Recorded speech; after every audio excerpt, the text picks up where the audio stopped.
नमो हरिहन्ताणं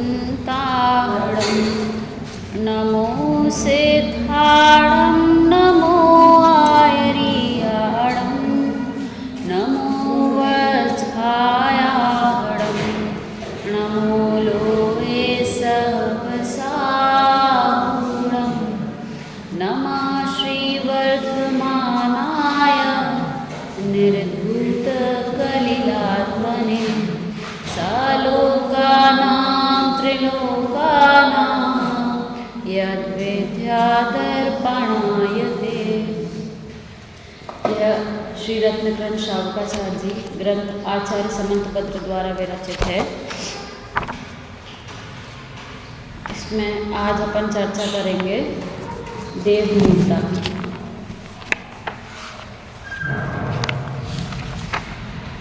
page number है 43, 43 page number. वरोपलप्स्य शावाना 43 पेज नंबर। वरोपलप्स्य शावाना रागद्वेषमलीमसाः देवता यदुपासीत देवता मूढ़मुच्यते। अर्थ, वर माने क्या होता है? जो अपने को अच्छा लगता है उसे वर कहते हैं। वर की इच्छा करके आशावान होकर जो राग द्वेष से मलिन देवताओं का सेवन करता है, पूजन करता है, उसे देवमूर्ता कहते हैं और उसका कार्य देवमूर्ता कहलाती है। यहाँ पे किसकी चर्चा चल रही है कि जो सम्यक दृष्टि जीव होते हैं उनके 8 अंग होते हैं, 8 मदों से वे रहित होते हैं। और ये जो मूर्ता है ना, देवमूर्ता, गुरु मूर्ता और शास्त्र मूर्ता, ये मूर्ताएं उनकी नहीं होती। माने कुदेव आदि, कुशास्त्र आदि, कुगुरु आदि को वो सेवता नहीं है। क्यों? क्योंकि देव शास्त्र गुरु की सच्ची श्रद्धा का नाम ही क्या है? सम्यक दर्शन है। तो उससे विपरीत तो अगर होगा तो वो सम्यक दृष्टि कहलाएंगे क्या? नहीं कहलाएंगे। तो उनको देवमूर्ता नहीं होती। तो देवमूर्ता क्या होती है उसकी परिभाषा यहाँ पर बताई है कि जो अपने को अच्छा लगे, मतलब कोई भी चीज़ ले लो, XYZ, जो भी आपको अच्छी लग रही है, जिस भी चीज़ की आपको इच्छा है, वो क्या है? वर है ना। कहते हैं वर मांगने गए थे हम वहाँ पे, तो वर माने जिस भी चीज़ की हमको इच्छा है वो। तो वर की इच्छा करके आशावान होकर, आशावान माने इच्छा होकर कि जो राग द्वेष से मलिन देवताओं का सेवन करता है, मतलब जो देवता राग द्वेष से मलिन हैं उनकी जो क्या करता है? सेवन करता है, पूजन करता है, उसे क्या कहते हैं? देवमूर्ता कहते हैं। देखो आगे क्या लिखा है। संसारी जीव इस लोक में राज्य, संपत्ति, स्त्री, पुत्र, आभूषण, वस्त्र, वाहन, धन, ऐश्वर्य आदि की इच्छा सहित निरंतर रहते हैं। संसारी जीव को तो सभी चीज़ों की इच्छा होती है। इसकी प्राप्ति के लिए रागी द्वेषी मोही देवों की सेवा पूजा करना वही देवमूर्ता है। और इच्छा की पूर्ति के लिए यदि हम रागी द्वेषी देवताओं के पास जाएं तो वो क्या है? देवमूर्ता है। राज्य, सुख, संपत्ति आदि तो साता वेदनीय के कर्म के उदय से प्राप्त होती है।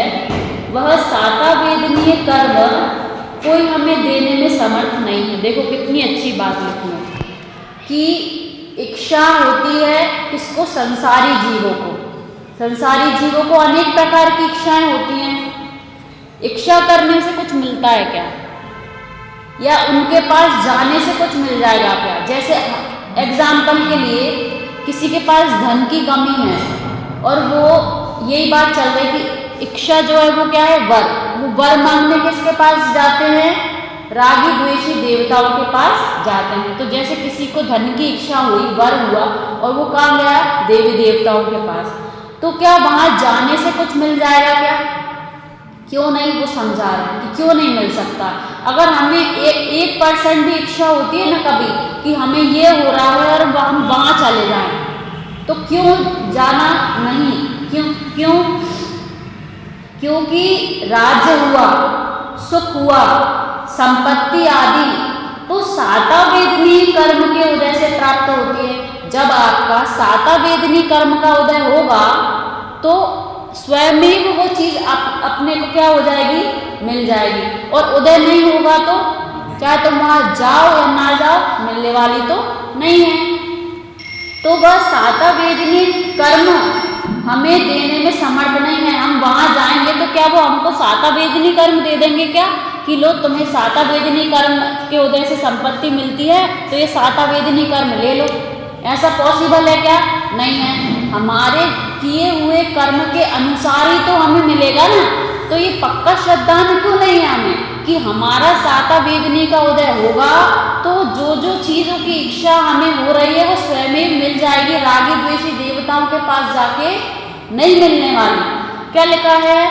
लाभ तो लाभांतराय कर्म के क्षोभशम से होता है। और किसी चीज का लाभ किससे होता है? लाभांतराय कर्म के क्षोभशम से। फिर आगे क्या लिखा है कि भोग उपभोग सामग्री की प्राप्ति और भोग उपभोग नाम के अंतराय कर्म के क्षोभशम से होती है। जो भोग मिलते हैं और उपभोग जो होते हैं, भोग माने जिसे हम एक बार भोगे और उपभोग माने जो चीज़ हम बार बार भोग सके, वो उपभोग होती है। तो ऐसी जो सामग्री है वो किससे मिलेगी? वो भी अंतराय कर्म के क्षोभशम से मिलेगी। तो क्या कह रहे हैं कि ऐसा श्रद्धान कर हे जीव कि यदि तुझे किसी चीज की इच्छा होती है, हम अभी मिथ्या दृष्टि ऐसा तो नहीं कि इच्छा नहीं होगी, पर उसमें आकुल व्याकुल नहीं होना। क्या विचार करना कि यदि हमें किसी चीज की इच्छा हो रही है और वो मिल गई तो खुश मत हो, क्योंकि कर्म के उदय से मिली है और कर्म को उदय जाने पर चली जाएगी। और अगर नहीं मिली तो भी दुखी मत हो, क्योंकि अभी साता वेदनी का उदय नहीं है ना, इसलिए नहीं मिली। भोग उपभोग कर्म का उदय नहीं है तो होते हुए भी तुम नहीं भोग पा रहे। ये है, ये सब कर्म पे यदि लागू करेंगे तो वही की समता अपने आप आएगी। ठीक है, देखो फिर आगे क्या लिखा है कि अपने भावों द्वारा बंधे गए कर्मों को कोई भी देवी देवता देने में तथा लेने में समर्थ नहीं है। आपने जो कर्म किए हैं, अपने परिणाम किए हैं, उनके अनुसार जो कर्म आपने बांधे हैं तो ना तो वो दे सकते हैं और ना ले सकते हैं। देखो इसमें कितनी निर्भरता आ गई कि कोई कहे कि तुम उनको पूजो, नहीं पूजोगे तो सब नष्ट हो जाएगा। अरे आपने पुण्य बांधा है तो आप भोग के ही जाओगे, कोई उसको ले नहीं सकता। इतनी निर्भरता है। कोई कह दे कि हम तुम्हारे पुत्र आदि छीन लेंगे, ये कर देंगे। अरे हमारी जिनवाणी में लिखा है कि हमने जैसे कर्म बांधे हैं, यदि हमारा उदय होगा तो रहेंगे और उदय नहीं होगा तो नहीं रहेंगे। तुम उसमें रंच मात्र भी कुछ नहीं कर सकते। ऐसा श्रद्धा होना चाहिए। यदि कभी भय लगे, रात में हमको कभी भय लगता है तो ये जिनवाणी की ये बात याद आनी चाहिए कि जो शरीर है ना, कर्म के उदय, जितना हमारा आयु नाम कर्म का उदय होगा उतनी रहेगी। जितने देर तक सांस चलनी होगी ना इस शरीर में, उतने देर तक ही चलेगी। कोई भी बाहर से हमको जिला या मरा नहीं सकता। इतनी निर्भरता आती है। जिस समय भी भय लगे उस समय जिनवाणी की एक बात हमें विचार करना चाहिए। क्या लिखा है फिर आगे कि कुल की वृद्धि के लिए कुल देवी को पूजते हैं, किंतु पूजते पूजते भी किसी का कुल का विध्वंस होते देखा जाता है। कुल की वृद्धि के लिए कि कुल बढ़ जाए, इसके लिए कुल देवी को पूजते हैं, लेकिन पूजते पूजते भी तो कितने लोगों का कुल नष्ट हो जाता है। तो फिर क्या लाभ है पूजने और ना पूजने से? ये लॉजिक समझ में हमको आना चाहिए, तब हमें हमारे भगवान के प्रति श्रद्धा और बढ़े कि देखो ना कि जो पूज रहे हैं उनके भी तो कुल नष्ट हो रहे हैं। फिर क्या लिखा है कि लक्ष्मी के लिए लक्ष्मी देवी को, रुपयों को, मोहरों को पूजते हैं। लक्ष्मी को कितने लोग पूजते हैं ना दिवाली वाले दिन, किंतु इन्हें पूजते पूजते भी तो अनेक दरिद्री होते दिखाई देते हैं। तुम तो लक्ष्मी की पूजा कर रहे थे ना, फिर क्यों लक्ष्मी नष्ट हो गई? ये आना चाहिए ना। कोई कहते कि तुम क्यों नहीं पूजते लक्ष्मी को? अरे हम नहीं पूजते तब भी तो आ रही है, तो क्यों पूजें? शीतला की पूजा करते करते भी संतान का मरण होते देखा जाता है। पितरों को मानते हुए भी रोग आदि बढ़ते होते देखे जाते हैं। व्यंतर क्षेत्रपाल आदि को अपनी सहायता करने वाला मानते हैं, सो यह मिथ्यात्व के उदय का ही प्रभाव है। ये किसका प्रभाव दिखा है? ये मिथ्यात्व है। यदि हम किसी को अपना कर्ता धर्ता मानते हैं तो ये क्या है? मिथ्यात्व है। देखो अब इस तरफ पेज पर आ जाओ, पेज नंबर 46 पर, ऊपर सबसे ऊपर। भगवान आदिनाथ के 6 महीने भोजन का अंतराय रहा। हमको पता है कि 6 महीने भोजन का अंतराय रहा। तब किसी देव ने आकर किसी को आहार देने की विधि क्यों नहीं बताई? उनके साथ तो हम सुनते हैं ना कि जो देव होते हैं उनको वस्त्र लेकर देव आते हैं, उनके साथ बच्चे बनकर खेलते हैं। तो जिस समय उनको आहार में अंतराय आ रहा था तो कोई देव आके बता देता ना कि आहार की विधि क्या है। और देखो आगे क्या लिखा है। पहले तो गर्भ में आने के 6 माह पहले इंद्र आदि अनेक देव भगवान की सेवा करते थे, गर्भ में आने के पहले से, और तथा स्वर्ग लोक से आहार, वस्त्र, वाहन आदि लाने को सावधान होकर उपस्थित रहते थे। वे सब देव कैसे भूल गए? फिर देखो क्या लिखा है। भरत आदि 100 पुत्रों को तथा ब्राह्मी सुंदरी पुत्रियों को मुनि श्रावक का सब धर्म पढ़ाया था ना? पढ़ाया था कि नहीं? हम सुनते हैं ना कि उनके पुत्र पुत्रियों को सब प्रकार की विद्या उन्होंने दी थी। तो लौकिक विद्या दी थी तो धर्म की विद्या नहीं दी होगी क्या? मुनि श्रावक का स्वरूप नहीं समझाया होगा क्या? श्रावक का कर्तव्य क्या होता है ये नहीं समझाया होगा क्या? श्रावक कैसे मुनि को पढ़गाहन करता है ये नहीं समझाया होगा क्या? विचार करें कि समझाया भी होगा ना तो उनका अंतराय था ना, और जब अंतराय नहीं था तो अपने आप निमित्त वैसा मिल गया। तो ये कर्म पर लागू करना कि क्या लिखा है कि तीर्थंकर आदिनाथ को जब तक अंतराय था तब तक आहार नहीं मिला, और जब अंतराय कर्म टल गया तो अपने आप निमित्त वैसा मिल गया। उन्होंने भी विचार नहीं किया कि भगवान अब मुनि होकर आहार के लिए चर्या करेंगे। सबको पता ही था ना, चुपके से तो नहीं गए थे दीक्षा लेने। उनको बच्चों को भी पता था कि हमारे पिताजी ने दीक्षा ले ली, अब आहार के लिए जाएंगे तो उनके साथ जाएं देखें। क्यों विचार नहीं आया? क्योंकि ऐसा ही होना था। वास्तव में अंतराय कर्म का उदय मंद हुए बिना कौन सहायता करता है? अंतराय कर्म का उदय जब मंद हुआ तो निमित्त वैसा मिल गया। देखो आगे क्या लिखा है। युधिष्ठिर, भीम, अर्जुन, नकुल, सहदेव ये महावीतरागी मुनि होकर वन में ध्यान करते थे। उनको दुष्ट वैरी ने आकर अग्नि में लाल करके लोहे के आभूषण पहनाए और उनका चाम मांस आदि भस्म हो गया, तो भी किसी देव ने सहायता नहीं की। कितने वीर थे वो, उनके गांव के लोग नहीं जाते होंगे कहीं उनके साथ में, लेकिन किसी ने मदद नहीं की क्योंकि वैसा उनका उदय था। सुकुमाल महामुनि को 3 दिन तक सियालनी अपने 2 बच्चों सहित भक्षण करती रही। वहाँ कोई देवता सहायता करने नहीं आया। उनकी माता जिनको बहुत स्नेह था वह शोक में रोने धोने में लगी रही। पुत्र कहाँ चला गया कोई खोज खबर ही नहीं मंगाई। मतलब खोजबीन करी होगी कि नहीं कि रोने धोने में लगी होगी, हो सकता है करी हो और उनके भाग्य में ऐसा लिखा था कि सियालनी खाए और उनको मिले ही नहीं हो या पहचान नहीं पाए। जैसा होना होता है वैसा ही होता है ना। देखो फिर आगे क्या लिखा है। 500 मुनियों को घानी में पेल दिया गया, वहां किसी देव ने सहायता नहीं की।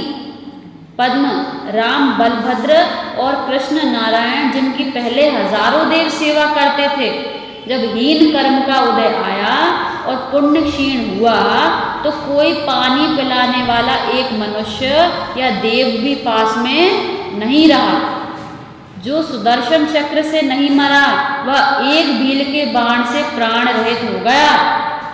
ऐसे अनेक ध्यानी, तपस्वी, व्रती, संयमी आदि ने घोर उपसर्ग भोगे। उनमें से बहुतों के देव सहाय नहीं हुए और बहुतों के देव सहाय हुए हैं। तो जिनके सहाय हुए हैं उनका ऐसा नहीं, मतलब उनको भोगना नहीं था, उनके वैसा क्षोभशम नहीं था, अंतराय कर्म नहीं था वैसा, तो देवों ने सहायता कर दी और जिनका था, तो देवों को भी विकल्प नहीं आया उस जाति का। फिर क्या लिखा है, इसलिए यह निश्चित है कि अशुभ कर्म का उपशम हुए बिना तथा शुभ कर्म का उदय आए बिना कोई देवादि सहाय नहीं होते। स्वयं का शरीर ही शत्रु हो जाता है।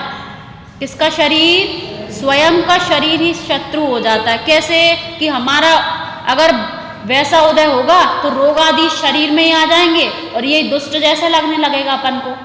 कल मैं प्रवचन सुन रही थी तो उसमें बताया पंडित जी ने कि ज्ञानार्णव में लिखा है कि हमारे पूर्व भव के वैरी है ना, वो अभी हमारे संयोगी बनकर आए हैं। जो अभी वर्तमान में संयोगी है ना, वो वैरी हैं, वैरी थे पिछले भव के। कैसे? अगर वैरी नहीं होते ना तो अन्य देश में रहते, क्योंकि अन्य देश से कितना संबंध है, कोई बाहर देश से कितनी बार आएगा? साल में एक आध बार। अगर दूसरे गांव में अगर वैरी होगा तो कितनी बार आएगा? महीने में एक दो बार। पड़ोसी होगा तो कितना ही परेशान कर ले, आप घर के दरवाजे लगा सकते हो, घर छोड़ के जा सकते हो, कहीं और जा सकते हो। अब वैरी घर में ही है तो कहाँ जाओगे? जिंदगी भर यहीं रहना है। तो ये विचार करो कि ये वैरी हैं। नहीं, वो अगर अपने कष्ट देगा ना तो अपना बैरी है, और जो राग से रह रहा है वो बैरी नहीं कहलाएगा। हाँ, वो नहीं कहलाएगा बैरी, लेकिन जिनसे आपको परेशानी हो रही ना, वो तो आपके पिछले भव का बैरी है। और एक तरह से ये भी देखें कि जैसे जिससे आपको राग है ना, वो भी एक तरह से बैरी है, धर्म में विघ्न करने वाला है।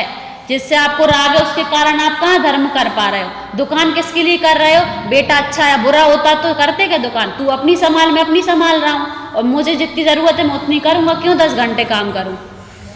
तो ये जो अपना राग है ना, जो जिनसे अपन को राग है, जो अच्छे हैं वो भी बुरे हैं, वो भी धर्म में सहाय नहीं, वो भी विघ्न डाल रहे हैं अपन को धर्म में। अभी अपन को ये ख्याल में नहीं आ रही है चीज, ये नरभव कैसे निकल रहा है उनके चक्कर में। ये एक तरह से अपने लिए दुश्मन के समान है, और वो दुश्मन नहीं है, ये राग देश की परिणाम दुश्मन है। अपन जो राग कर रहे हैं ना, उनसे ये परिणाम दुश्मन है, ये बुरे लगने चाहिए, वे बुरे नहीं है। देखो 2-3 लाइन और पढ़ के खत्म करते हैं। कहाँ गया? हाँ, अब देखो, खरदूषण का पुत्र शंभु कुमार, जिसने 12 वर्ष तक बांस के झुरमुट में कठिन तपस्या करके सूर्यहास नाम की तलवार प्राप्त की थी, सहज ही लक्ष्मण के हाथ आ गई और उसी तलवार से शंभु कुमार का मस्तक कट गया। लक्ष्मण गए और उनने ऐसे चला के देखी होगी तो उसके अंदर, झाड़ के अंदर कौन बैठे थे? शंभु कुमार, और उनकी गर्दन कट गई। हाँ, सिद्ध किसने की थी? शंभु कुमार ने। और गर्दन किसकी कटी? उन्हीं की खुद की। तो क्या लिखा है कि लक्ष्मण ने तो बिना जाने तलवार की धार का प्रयोग अभ्यास रूप में किया था, उन्हें थोड़ी पता था कि अंदर कोई बैठा है। किंतु भीतर बीहड़ में बैठे शंभु कुमार का सिर कट गया। अपने हित के लिए सिद्ध की गई विद्या ने अपना ही घात कर दिया। पूर्व कर्म के उदय के निमित्त से ही अनेक उपकार अपकार होते हैं। जो आपका उपकार हो रहा है वो, और अपकार हो रहा है वो किसका किया हुआ है? अपने ही पूर्व कर्म का उदय के कारण हो रहा है। कोई देवादि पूजा करने से धन, आजीविका, स्त्री पुत्र आदि देने में समर्थ नहीं है। किसका? कौन समर्थ है फिर? अपने ही कर्म का उदय। ठीक है, इसका विचार करना। सहजानंदी शोध स्वरूपी